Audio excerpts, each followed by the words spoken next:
성경은 종종 아담과 예수님을 비교합니다. 로마서 5장이 대표적인데 하나만 예를 들면 로마서 5장 19절은 한 사람이 순종하지 아니함으로 많은 사람이 죄인 된 것 같이 한 사람이 순종하심으로 많은 사람이 의인이 되리라 말씀합니다. 앞에 한 사람은 아담을 말하고 뒤에 한 사람은 예수님을 말하죠. 한 사람 아담으로 인해 모든 사람이 죄인이 되어 영원한 죽음을 당하게 되었는데 한 사람 예수님으로 인해서 죄의 문제를 해결하고 영생을 얻게 되었다는 말입니다. 아담으로 인한 결과와 예수님으로 인한 결과가 정반대죠. 그런데 결과만 정반대인 것이 아니에요. 과정도 정반대입니다. 여러분, 아담이 뭔가 부족한 환경 속에 있었기 때문에 선악과 범죄에 빠졌습니까? 아니죠. 반대죠. 인류 역사상 가장 완벽한 환경 속에 있었음에도 불순종하고 범죄했습니다. 주님은 어떠셨나요? 하나님이 인간이 되셔야 되고 그것도 모자라서 하나님이 인간을 위해 죽어야 하는 우주 역사상 가장 말이 안 되는 상황 속에서도 순종하심으로 아버지 하나님의 뜻을 이루셨습니다. 순종과 불순종이 결코 상황과 환경에 달려있는 것이 아님을 분명히 보여주는 증거입니다. 여러분, 아담은 먹을 것이 차고 넘치는 풍족한 상황 속에서 범죄했음에도 핑계를 댔어요. 하나님이 나와 함께 있게 한 그 여자가 주었기 때문에 내가 먹었습니다. 그러니까 하와를 창조한 하나님께 책임을 전가했습니다. 주님은 어떠셨나요? 얼마든지 떡을 만들어 먹고 40일을 굶었기에 먹었습니다. 합리화할 수 있는 상황이에요.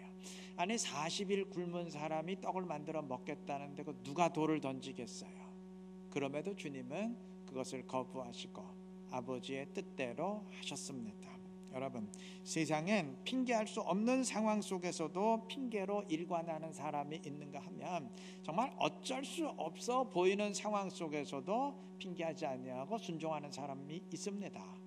나는 어느 쪽에 더 가까운지 우리 스스로를 좀 점검해 볼 필요가 있을 것입니다. 오늘 본문에서 사단은 돌로 떡을 만들어 먹으라 유혹하고 시험했지만 딱 거기까지예요.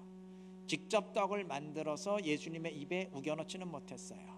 성전에서 뛰어내려라 유혹했지만 딱 거기까지예요. 예수님의 손을 직접 잡고 끌어내리지는 못했어요. 유혹까지는 할 수 있지만 유혹의 시험까지는 줄 수 있지만 넘어지게 할 수는 없다는 말이죠.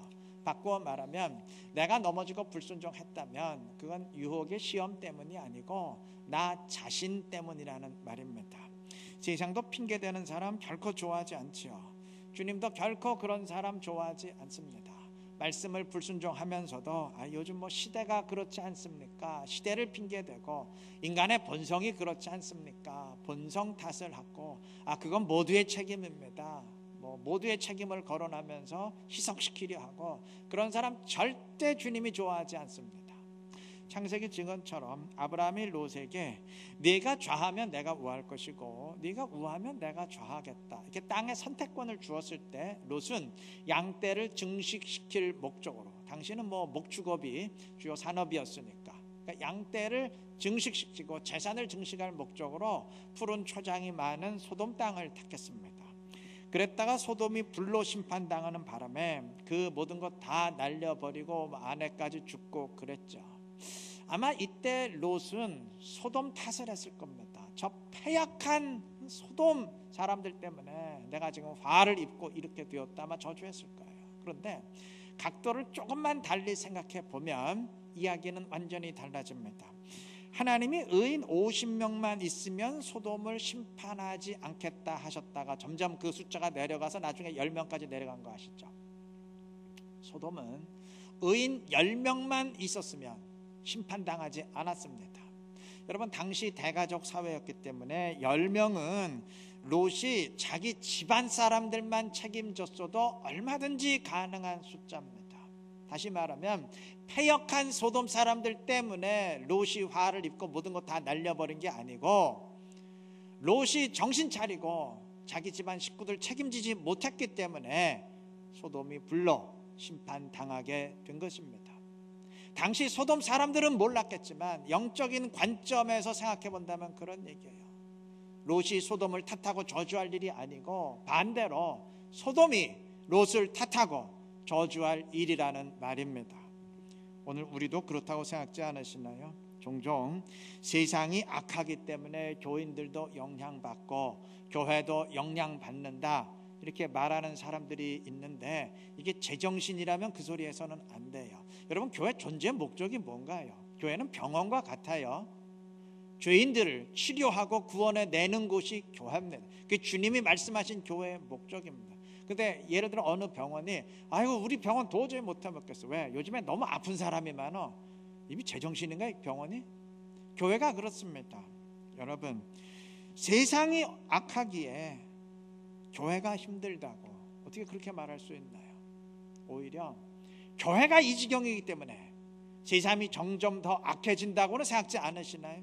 그게 정답이에요. 교회가 세상을 탓할 일이 아니고 오히려 세상이 교회를 탓할 일입니다. 수레가 넘어진 게 길 탓이 아니고 배가 뒤집힌 것이 물 탓이 아니라고 했습니다. 상황이 문제가 아니고 내가 문제고 우리가 문제입니다. 세상이 악해진 것이 문제가 아니고 우리 믿음이 연약해진 것이 그게 문제예요. 세상이 어두워진 게 문제가 아니고 교회와 그리스도인이 빛이 되지 못하는 것이 문제입니다. 여러분, 빛은 어두울수록 더 환하게 빛나게 돼 있어요. 근데 빛이 빛을 잃어버리고 똑같이 어둡게 되니까 주변 빛에 의지해야 되니까 주변이 깜깜하다, 어둡다, 불평하게 된 것입니다. 핑계대기 시작하면 한이 없어요. 힘든 상황과 불가능한 상황은 결코 같은 말이 아닙니다. 힘들지만 하는 것이 믿음입니다. 그러니까 믿음이 필요하지. 아니, 할 수 있는 일만 하려면 그건 믿음 없어도 얼마든지 가능한 일 아니겠어요? 마음에 좀 부담이 되시나요? 신앙생활이 너무 힘든 거네. 뭐 은혜, 사랑 그런데 그게 아니었네. 부담이 되시나요? 그렇지 않습니다. 요단강을 건널 때, 요단강에 발을 내디딜 때 하나님의 역사가 일어난 것처럼 내가 핑계를 거부하고 순종을 결단할 때, 그때 주님이 함께 하시고 주님의 역사가 시작이 됩니다. 찬송 가사처럼 그 두려움이 변하여 내 기도가 되게 하시고 전날의 한숨이 변하여 노래가 되게 하실 것입니다.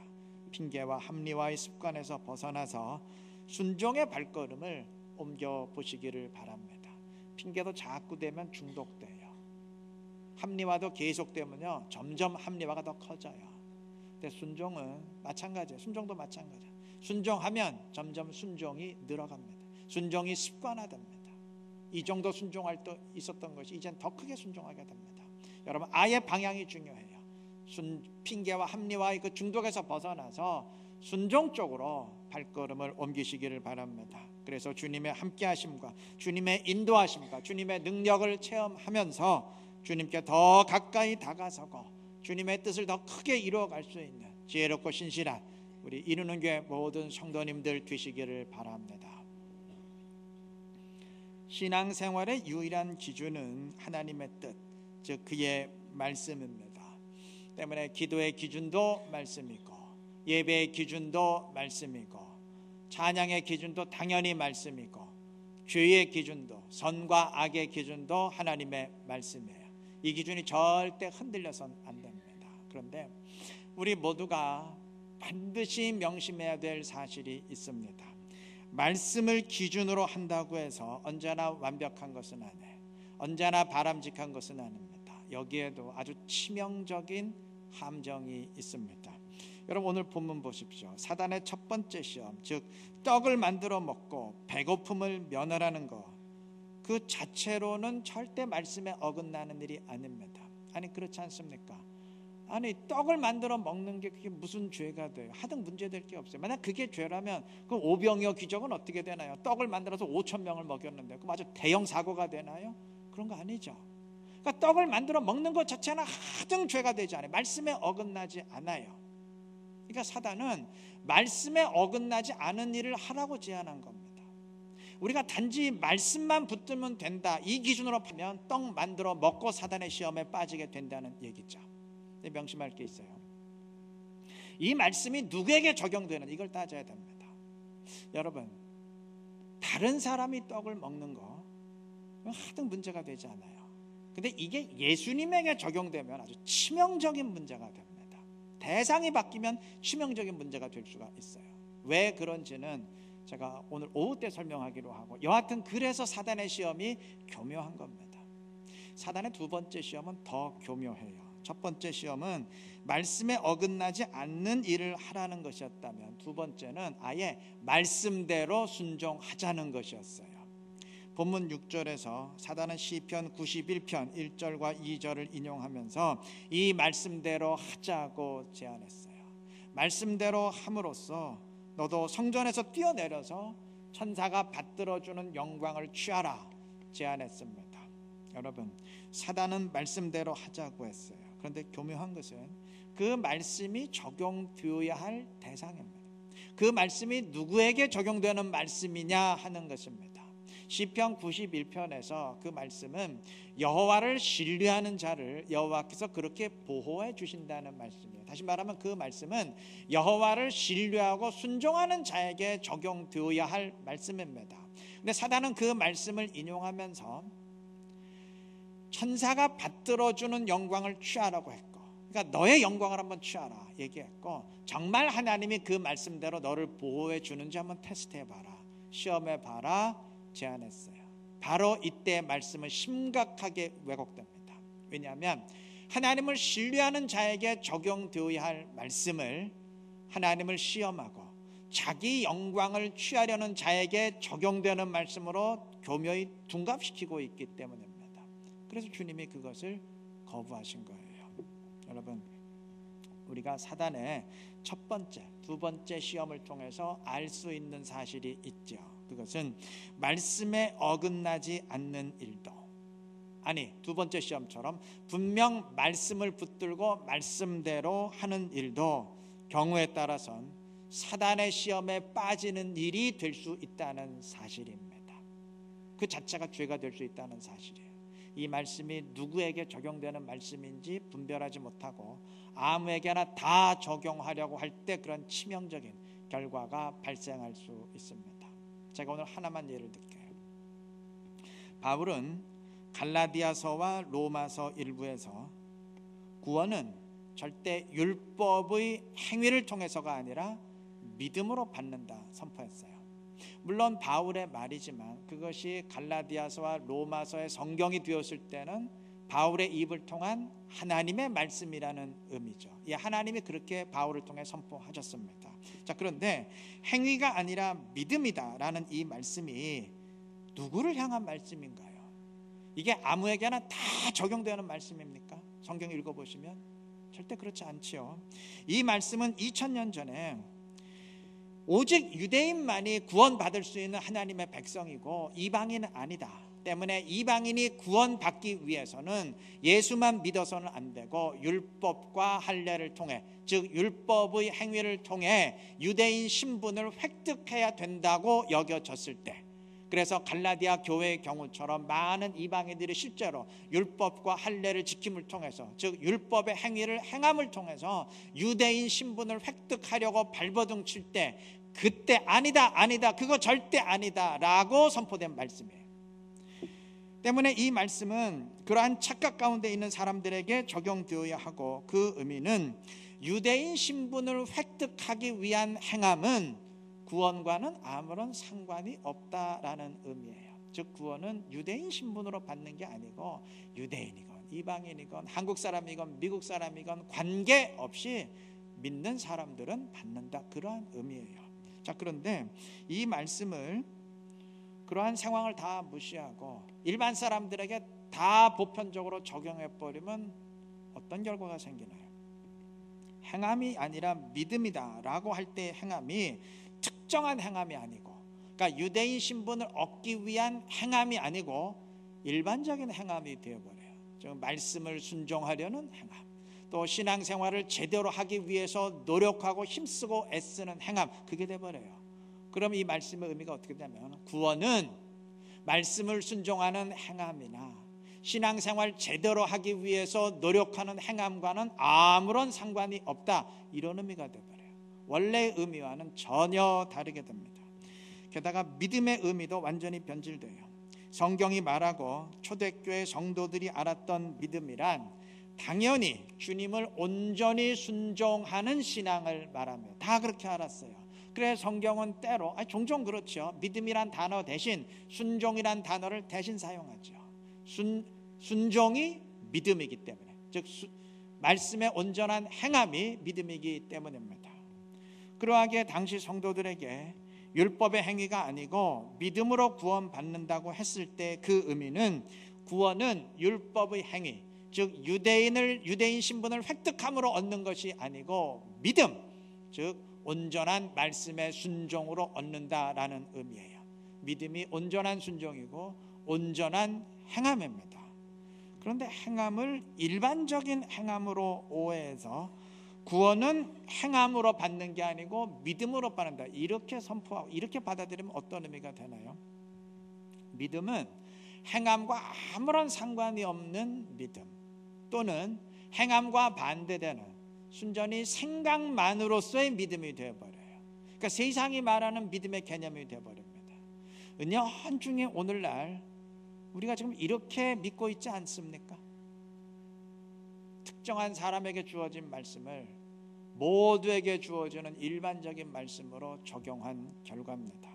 여러분, 어떤 상황, 어떤 사람에게도 모두 적용될 수 있는 말씀은 이론의 여지가 없어요. 예를 들어서 기도하는 자의 그 기도를 하나님이 들으신다. 우리가 복음을 전할 때 주님이 함께 하신다. 주님은 모두에게 성령을 충만하게 주시기를 원하신다. 이러한 말씀은 모두에게 다 적용되는 일반적이고 보편적인 말씀, 이런 말씀은 어떤 상황에서건 이론의 여지가 없어요. 그러나 특정한 상황 속에서 주어진 말씀은 경우가 다릅니다. 아니, 세상에서도 그렇지 않습니까? 예를 들어서 고속도로를 운전할 때는 모두 안전띠를 매어야 된다. 이거는 모두에게 주어지는 말이죠. 어떤 상황에서건 이론의 여지가 없어요. 그런데 만약 어떤 사람이 고속도로에서 시속 한 5km 정도로, 이거 완전히 걸어가는 수준이거든요, 거북이 운전을 하고 칩시다. 그러면 교통순경이 출동해가지고 지금 뭐 하시는 겁니까? 더 빨리 달리세요 라고 재촉을 하겠죠. 자, 이때 더 빨리 달리시오 라는 말은 분명히 교통순경의 말이긴 하지만 아무 때나 고속도로 달리는 모든 사람에게 다 적용되는 말은 아니죠. 이거는 거북이 운전을 하는 사람에게만 적용되는 특수한 상황 속의 말이에요.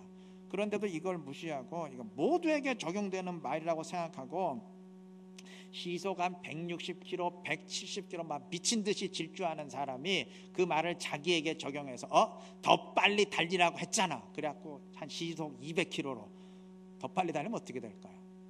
대형 사고 나겠죠. 그렇게 사고를 내놓고도 아니 무슨 소리 하는 거야? 교통경찰이 분명히 더 빨리 달리시오 라고 했지 않습니까? 라고 한다면 그 말을 시정해 줘야 되겠죠. 아니요, 더 빨리 달리시오 라는 말은 이게 모두에게 아무에게나 적용되는 말이 아니요, 그건 거북이 운전하는 사람에게만 적용되는 말이지 당신에게 적용되는 말은 아니요 라고 시정시켜 주어야 되겠죠. 성경 말씀도 그렇습니다. 이 말이 누구에게 적용되어야 할지를 다 무시하고 아무에게나 다 적용하다 보면, 일반적으로 적용하다 보면 문제가 발생하고 그러면 그걸 시정시켜 줘야 됩니다. 다시 말해서 말씀에 대한 오해를 시정시키는 말씀이 주어진다는 의미는 그 말씀이 아무 때나 누구에게나 다 적용되는 일반적인 말씀이 아니고 특정한 상황 속에서 주어지는 말씀이라는 의미예요. 행함이 아니고 믿음이다 라는 말씀이 곧 그렇습니다. 성경에 그러한 말씀이 왕왕 있는데 행함이 아니고 믿음이다 라는 말씀도 그렇습니다. 이 말씀을 맥락과 관계없이 아무 때나 누구에게나 다 적용되는 말로 오해하다 보니까 구원은 행함과는 아무런 상관이 없네, 이렇게 오해하게 되고, 그래서 그걸 시정시키기 위해서 주어진 말씀이 야고보서 말씀입니다. 야고보서 2장 14절은 분명히 말합니다. 형제들아, 만일 사람이 믿음이 있노라 하고 행함이 없으면 무슨 유익이 있으리요? 그 믿음이 능히 자기를 구원하겠느냐? 무슨 의미죠? 구원 못한다는 얘기죠. 행함이 없는 믿음, 그 구원 못한다는 얘기죠. 말을 조금 돌려서 했어요. 일단 돌려서 한 다음에 그 다음에 아주 단도직입적으로 얘기합니다. 2장 24절 사람이 행함으로 의롭다 하심을 받고, 그러니까 사람이 행함으로 구원을 받는 것이지 믿음으로만은 아니니라. 분명히 선을 그었어요. 행함으로 구원받는 것이지 믿음으로만은 아니다. 분명히 선을 했는데 엄밀히 따지면 이 말 자체에도 어폐가 있어요. 이거 시정시키기 위해서 준 말씀인데도 이 말에도 좀 시정이 필요해요. 왜냐하면 믿음 자체가 곧 순종, 즉 행함이기 때문에 믿음만으로는 안 되고 행함이 있어야 되는 말 자체가 모순이에요. 그럼 뭐가 똑같냐면 사람이 행함으로는 구원 못 받고 행함이 있어야 된다. 마치 이 말과 같아요. 말이 안 되잖아요. 그럼에도 이렇게 말한 이유는 지금 어떤 사람들이 믿음을 오해해서 믿음을 행함과 상관없는 것으로 착각하고 있기 때문에 그들에게 지금 너희들이 생각하는 그 믿음은 잘못됐기 때문에 그 믿음으로는 구원이 없고 행함이 있어야 된다라고 선포한 것입니다. 그러나 어쨌든 그 말도 모순이 되니까 다시 시정시켜 줘야 되겠죠. 그래서 바로 이어서 그런 너희들이 생각하는 그런 오해된 믿음, 잘못된 믿음이 아니고 우리를 구원하는 진정한 믿음이 무엇인지 선포합니다. 그 다음 26절 영혼 없는 몸이 죽은 것 같이 행함이 없는 믿음은 죽은 것이니라. 자, 행함 없는 믿음이 죽은 믿음이라면 그럼 그 반대인 사인 믿음, 살아있는 믿음, 진정한 믿음은 무엇이겠어요? 당연히 행함이 있는 믿음, 즉 말씀에 대한 온전한 순종이 있는 믿음이죠. 그 믿음이 우리를 구원하는 믿음입니다. 성경이 믿음으로 구원받는다고 해서 믿음이 바로 곧 그 믿음입니다. 야고보서는 말씀에 대한 오해를 시정했어요. 말씀대로 하는데도 문제가 생길 수 있다는 말이죠. 네, 맞아요. 말씀을 기준으로 하는데도 그 말씀이 누구에게 적용되는 말씀인지 그거 분간하지 못하면 치명적인 문제가 발생합니다. 오늘 사단이 유혹한 바로 그대로 됩니다. 야, 말씀대로 하자. 그래서 말씀대로 했는데 모든 게 다 무너지게 돼요. 우리가 늘 쓰는 말이 은혜인데 은혜의 말씀도 마찬가지입니다. 바울은 고린도전서 15장 10절에서 이렇게 말합니다. 내가 모든 사도보다 더 많이 수고하였으나 내가 한 것이 아니요 오직 나와 함께 하신 하나님의 은혜로다. 은혜를 고백했습니다. 모든 사도보다 더 수고할 정도로 바울은 세상 그 누구보다도 열심히 신앙생활을 했어요. 그러니까 행함으로 따지면 전교 1등 정도가 아니고 세상 1등이에요. 그런데도 바울은 이게 하나님의 은혜입니다 라고 은혜를 고백했어요. 여러분, 은혜란 바로 이때 고백하는 거예요. 은혜를 아무 때나 아무 때나 적용하는 게 아니고 바로 이때 적용할 수 있는 거예요. 내가 다 했지만 근데 하나님이 하신 일, 이건 하나님의 은혜 때문에 내가 신앙생활한 것이고 하나님의 은혜 때문에 내가 구원받는 것입니다. 그때 고백할 수 있는 게 은혜예요. 하나님의 입장에선 은혜지만 바울 입장에서는 그 누구보다도 열심히 순종하면서 행한 것을 말합니다. 아무것도 안 해도 된다. 결코 그 의미가 아니에요. 그렇게 적용해서는 안 돼요. 물론 정말 아무것도 안 한 사람에게, 아니 뭐 아무것도 안 한 정도가 아니고 뭐 하나님을 대적하고 심각한 죄악 중에 빠진 사람에게도 은혜의 말씀은 적용될 수 있습니다. 그런데 조건이 있어요. 명심할 게 있어요. 그거는 그 사람이 정말 심각한 죄인이지만 돌이키고 회개할 때, 즉 결단할 때입니다. 탕자를 예로 들면 탕자이지만 회개하고 돌아가려 할 때, 그래 비록 죄인이라도 아버지께서 기다리시고 영접해 주셔. 그러니까 지금 생활 청산하고 돌아가면 돼, 돌아가자, 이런 식으로 은혜의 말씀이 적용이 되어야 됩니다. 여러분, 결단하는 탕자와 집 떠나는 탕자는 다르죠? 아버지께로 돌아가려는 탕자와 아버지를 떠나서 집을 나가려는 탕자는 전혀 다르죠? 탕자는 탕자, 똑같은 탕자인데 완전히 다르죠? 정반대죠? 그럼에도 이를 무시하고 돌아가는 탕자에게 적용되어야 할 은혜의 말씀을 집을 떠나려는 탕자에게 적용하면 어떻게 될까요? 또는 이미 집을 떠나서 허랑방탕하게 살고 있는데 계속 그대로 살아가려는 탕자에게 적용하면 어떻게 될까요? 심각한 문제가 초래되겠죠. 괜찮아, 하나님 아버지 떠나도 돼, 내 멋대로 살아도 돼, 그래도 아버지는 뭐 은혜로 나를 대하신다며. 이렇게 하면서 불순종 가운데 있는 자신을 안심시키는 말씀으로 둔갑하게 됩니다.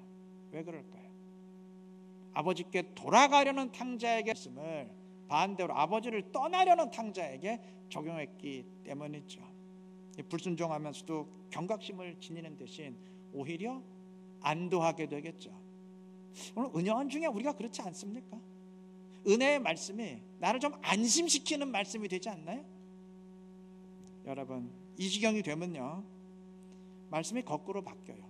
주님께 어떻게 하든 나아오라고 격려하는 은혜의 말씀이 반대로 주님을 떠나도 된다고 격려하는, 떠나도 되겠네, 그런 말씀이 되어버려요. 정반대로 됐죠. 말씀을 적용하는 대상이 잘못되었기 때문입니다. 오늘 본문에서 사단이 원하던 대로 되었기 때문입니다. 말씀은 붙들었는데 은혜 맞네, 거꾸로 됐어요. 대상이 잘못됐기 때문이에요. 여러분, 본문에 기록된 사단의 시험은 예수님에게만 찾아오는 것이 아닙니다. 오늘 우리에게도 부단히 찾아와요. 사단도 하나님을 대적하고 말씀을 짓밟아라, 이렇게는 유혹하지 않아요. 이게 너무 쉬운 문제거든요. 너무 유치해요. 이게 초신자가 아니라 이 정도 시험에 하나님 대적하고 이럴 사람은 없어요. 그 대신 사단은 교묘히 유혹합니다. 야, 너 그리스도인이잖아, 말씀대로 해야지, 말씀대로 순종하자, 유혹합니다. 그런데 문제는 그 말씀이 누구에게 적용되어야 할 말씀인지를 아주 교묘히 혼동하게 만들어요. 분별이 그래서 필요한 겁니다. 말씀의 지식이 그래서 필요한 겁니다. 목사님, 나는 말씀의 지식이 필요한데 그럼 이거 어떻게 하면 좋나요? 너무 어려워할 필요 없어요. 여러분, 말씀의 지식이 부족하다면 딱 한 가지만 생각하면 돼요. 내가 어떻게 하는 것이 하나님을 기쁘게 할까? 우리 교회 표어가 하나님을 기쁘게 하잖아요. 어떻게 하는 것이 하나님을 기쁘게 할까? 그거 생각하면 돼요. 여러분, 순종의 행함이 있는 신앙을 하나님이 기뻐하겠습니까? 아니면 그 반대를 기뻐하겠습니까? 간단하죠? 간단하죠? 돌이키고 회개하는 것을 주님이 기뻐하시겠어요? 아니면 아버지를 떠나는 것을, 계속 떠나 있고 안 돌아가는 것을 주님이 기뻐하시겠습니까? 간단하잖아요. 어떻게 하면 주님이 기뻐할까? 그거 생각하면 답이 다 나와요. 우리가 교리적으로 어떻게 되어 있느냐고 따질 필요 없어요. 교리적으로 믿음과 행함은 상관없다고 따질 필요 없어요. 교리가 어떻게 됐건 말씀을 어떻게 상관없이 주님을 사모하는 마음으로, 주님을 사랑하는 마음으로, 주님을 정말 기쁘게 하려는 마음으로 신앙생활하면 교리적으로 어떻게 믿건 상관없이 순종하게 되어 있고 주님 말씀대로 행하게 되어 있습니다. 그렇지 않습니까? 주님 말씀대로 성령 충만하면 다 주의 손에 이끌리고 신앙생활 제대로 하게 되어 있어요. 그러면 돼요. 말씀 잘 몰라도 주님을 사랑하는 마음으로 신앙생활하면 다 주님이 말씀을 통해 원하시는 대로 되게 되어 있습니다. 여러분, 하나님을 기쁘게 하는 것을 찾는 대신에 나를 편안하게 하는 것을 찾고 나를 합리화하는 것을 찾다 보니까 말씀을 붙잡았다고 하는데도 말씀이 악용되고 왜곡되는 거 아니겠어요? 벗어나면 됩니다. 말씀의 지식보다 그래서 더 중요한 것이 주님을 사랑하는 마음입니다. 정말 주님을 기쁘게 해드리려는 마음이에요. 주님을 기쁘게 하려는 마음으로 우리 교회 표처럼 신앙생활 하시기를 바랍니다.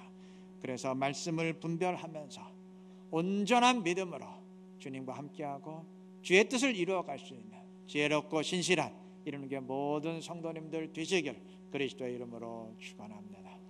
우리 함께 통성으로 기도하십시다. 이렇게 되게 하여 주시옵소서. 말씀의 분별은 힘들 수 있어요. 그런데 주님을 사랑하는 우리 다 해요. 주님 사랑하는 마음, 정말 주님을 기쁘게 하려는 마음으로 신앙생활하면 됩니다. 그렇게 되게 하여 주시옵소서. 통성으로 기도합니다. 은혜를 감사합니다. 말씀을 주신 것 감사합니다.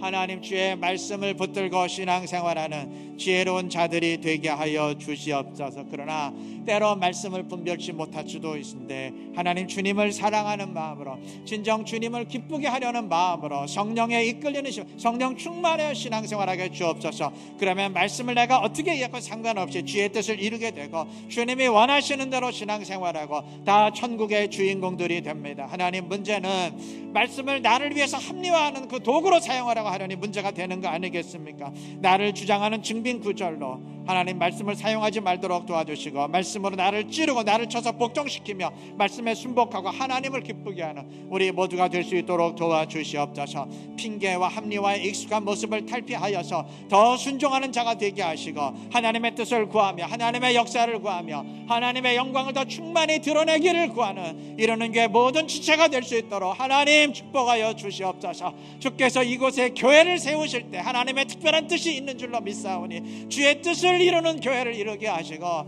주의 말씀을 이루는 성도가 되게 하셔서 하나님의 영광을 더 크게 드러내게 하시고 주 앞에 순종함으로써 우리의 삶의 목적이 어디에 있는지 나를 지으시고 나를 창조하신 하나님의 뜻에 더 부합한 신앙의 길을 걸어갈 수 있도록 그래서 마지막 부름의 상을 향해 더욱더 달려감으로써 주님과 더 가까워지고 주님과의 거리를 없애고 이제는 내가 사는 것이 아니고 내 안에 주님을 모시고 살아가는 진정한 그리스도의 삶을 이루어갈 수 있도록 하나님이여 인도하여 주시옵소서. 지식이 우리를 살리는 것이 아니고 성령이 우리를 살리고 하나님과 동행하는 신앙생활이 우리를 살리는 걸 깨닫고 하나님이여 더 주를 의지하고 나아가서 주의 영광 속에 함께 참여할 수 있는 그래서 그 나라의 구원에 함께 참여할 수 있는 믿음의 축복된 공동체가 될 수 있도록 이러는 교회를 그렇게 붙들어 주시고 인도하여 주시옵소서. 흑암 가운데 있는 백성들을 구원해내는 교회가 되게 하셔서 구원의 등대가 되게 하시고 방주가 되게 하셔서 날마다 구원하는 자를 더하게 하셨던 예루살렘 교회의 역사가 오늘 21세기에 이루는 교회의 역사가 될 수 있도록 하나님 축복하여 주시옵소서.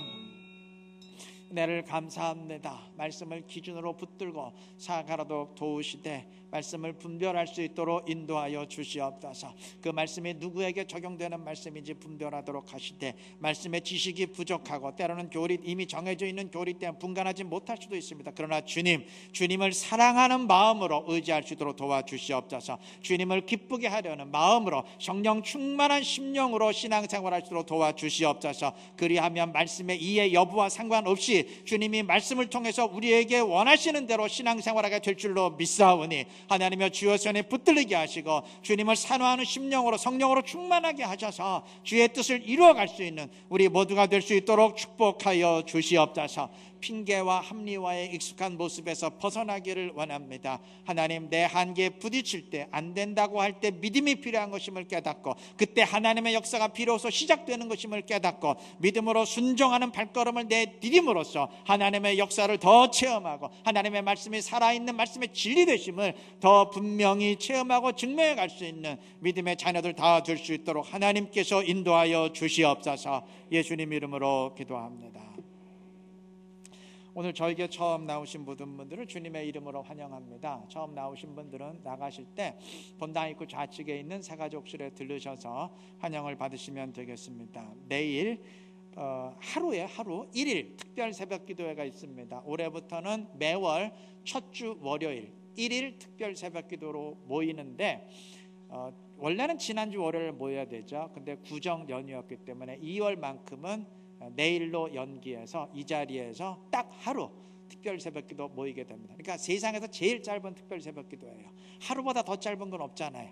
그러니까 세상에서 제일 짧은 특별 새벽기도도 참여 안 한다 그러면 죽을 때까지 못 한다는 얘기죠. 한번 용기를 내 보십시다. 믿음이 필요해요. 새벽기도는 내 인생이 없다. 어떤 사람은 새벽기도하면 죽는 줄 알아. 안 죽어요. 걱정하지 마시고 이 자리에 다 모여서 이럴 때 한번 새벽기도 하지 않겠어요? 기도할 수 있는 여러분들 다 되시기 바랍니다. 새가족 성경 공부